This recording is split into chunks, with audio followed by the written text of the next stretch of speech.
La cueillette de Pink Lady débute fin octobre et se termine fin novembre. Vous savez, c'est la variété qui reste le plus longtemps sur les arbres.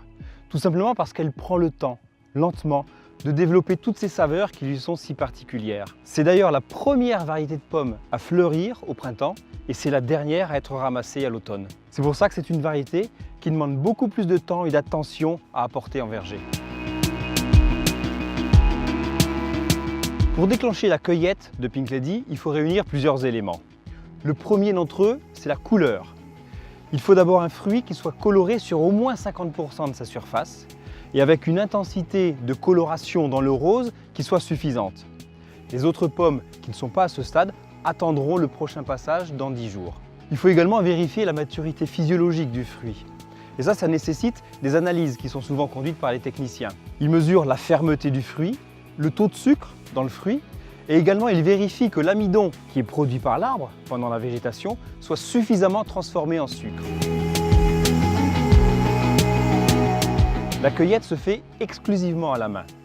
Les consignes sont très claires et très strictes aux cueilleurs. Le geste doit être délicat, il doit être précis.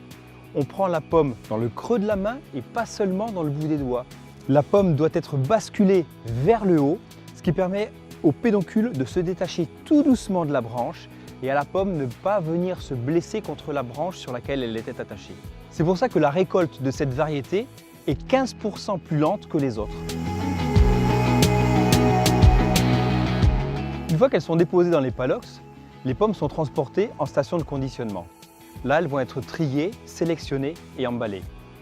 On a une étape de tri afin de n'envoyer sur les étals que les pommes qui correspondent au cahier des charges Pink Lady.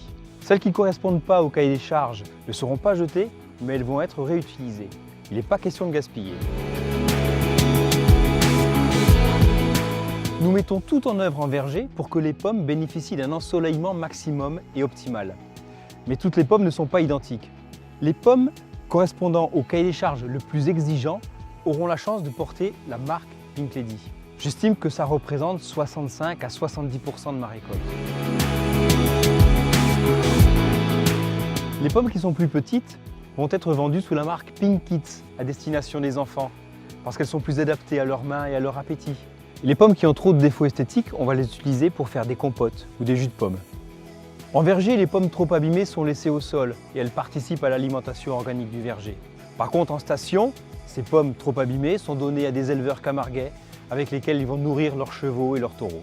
Notre objectif, c'est de valoriser chaque pomme pour éviter tout gaspillage.